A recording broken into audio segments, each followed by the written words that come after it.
आज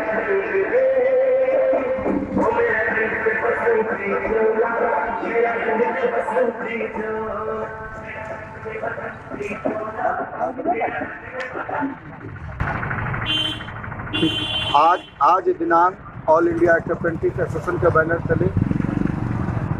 धरना प्रदर्शन का आयोजन किया गया, जिसमें 5 सूत्री मांगों को लेकर करके जमालपुर कारखाना गेट संख्या 3 के सम धरना प्रदर्शन 10 बजे से चालू है। साथियों, संपूर्ण पहला हम लोगों का जो विरोध प्रदर्शन है, सरकार के द्वारा सेवानिवृत्त कर्मचारियों को रिक्त पदों पर जो संविदा के आधार पर पुनः नियुक्त करने की बात कही गई है, जिसका ऑल इंडिया अप्रेंटिस एसोसिएशन विरोध करती है। अगर सरकार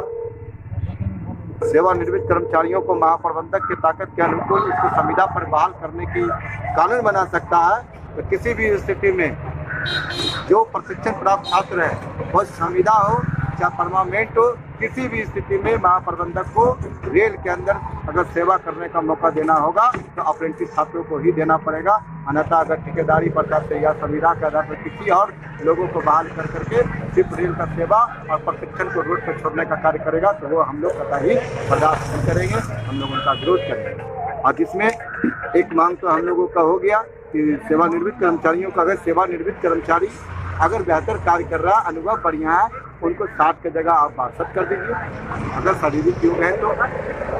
लेकिन सिर्फ ये एक सरकारी कर्मचारी को संविदा पर वापस बहाल कर देना, ये गलत है। दूसरी मांग, जिससे नए सेफ्टी कैटेगरी में रिक्त पड़े पदों पर सेवानिवृत्त कर्मचारियों के स्थान पर महाप्रबंधकों को द्वारा अविलंब प्रशिक्षण प्राप्त रेल अप्रेंटिस छात्रों का समायोजन की जाए। तीसरा मांग है हम लोगों का, जो CI number RRC 1/2019 leave and post CCA reserve seat छात्रों की कमी के वजह से 30 और 40 जो कट ऑफ है कम कर करके अगर हमारा सीट खाली है तो 19 की भर्ती प्रक्रियाओं में वो खाली रिक्त पदों सीट पर या तो बैकलॉग में डाले, अन्यथा उन पर ही वही उसी सीट पर NCVT के अंकों के आधार पर अंतिम अंकों तक का मेगा सूची तैयार करें। चौथा मांग है हम लोगों का, प्रशिक्षण प्राप्त करने के बाद छात्रों के लंबे वर्षों तक भर्ती प्रक्रिया का, जो नया छात्र है प्रशिक्षण प्राप्त करने के बाद उसको 4 साल 3 साल भर्ती प्रक्रियाओं में जो बैठाए जाते हैं, ये गलत है। भर्ती प्रक्रियाओं को लंबे वर्षों तक इंतजार नहीं करना पड़े, प्रशिक्षण प्राप्त करने के बाद छात्रों को लंबे वर्षों तक भर्ती प्रक्रियाओं का इंतजार न करना पड़े। सरकार एवं रेल प्रशासन प्रशिक्षण प्राप्त करने के बाद अविलंब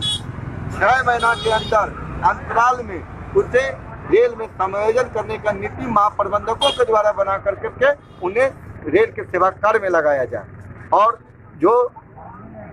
कई ऐसे मामला हैं जो 19 के भर्ती प्रक्रियाओं में आज भी पेंडिंग है, चाहे 109 बैच का मामला हो, चाहे आपका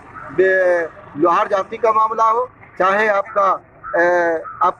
C1 B2 का मामला हो, तो इस मामलों में भी हम लोगों का कई सीट खाली जा रहा है। ऐसे मुद्दों पर सरकार को तुरंत विलंब इस पर निर्णय लेकर करके इन छात्रों को भी 19 के भर्ती प्रक्रियाओं में भी मौका दे करके उसको बहाल करके सीट भरने का कार्य करें।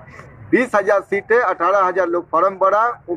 उस सीट हम लोगों का खाली जा रहा है, उस पर भी करे, अन्यथा सरकार तुरंत महाप्रबंधकों के द्वारा जिस तरीके से सेवानिवृत्त कर्मचारियों को बहाल करने की बात कर रही है, उसे परमानेंट अप्रेंटिसों को ही महाप्रबंधकों के द्वारा बहाल करवा लेगी। क्योंकि सरकार तो मान रही है ना कि सरकार के पास में कर्मचारियों की कमी के कारण से आज दिन रोज घटना घट रहा है। अगर आप भर्ती प्रक्रियाओं में आपके अभी समय है और घटना घटने के लिए तो रेल को नहीं छोड़ सकते हैं, तो ऐसे स्थिति में आप एक काम कीजिए, छात्रों के पास में अनुभव भी है और कार्य क्षमता योग भी है, युवा योग्य है, और ऐसे लोगों को नौजवानों को नौकरी मिलता है, रेल में सेवा करने का मौका मिलता है, तो निश्चित रह के आने वाला दिन रेल एक ऊंचाइयों पर जाएगा। और रेल जब ऊंचाइयों पर जाएगा तो देश की आर्थिक बढ़ेगी, देश का सेवा कार्य, देश उन्नति की ओर बढ़ेगा। इसलिए हम चाहेंगे जो भी प्रशिक्षण प्राप्त छात्र है उसे जल्द से जल्द रेल में सेवा समायोजन कर करके रेल में सेवा करने का मौका मिलना चाहिए। ऐसा नहीं कि एक भर्ती प्रक्रिया 20-20 साल 10-10 साल पेंडिंग लगा करके उसको करने में लोगों का उम्र खत्म हो जाए। इसलिए हम लोगों का विरोध है, जल्द से जल्द इस पर को सरकार निर्णय ले, अन्यथा हम लोग आने वाला दिन में विरोध प्रदर्शन और तेज गति में करने के लिए धन्यवाद।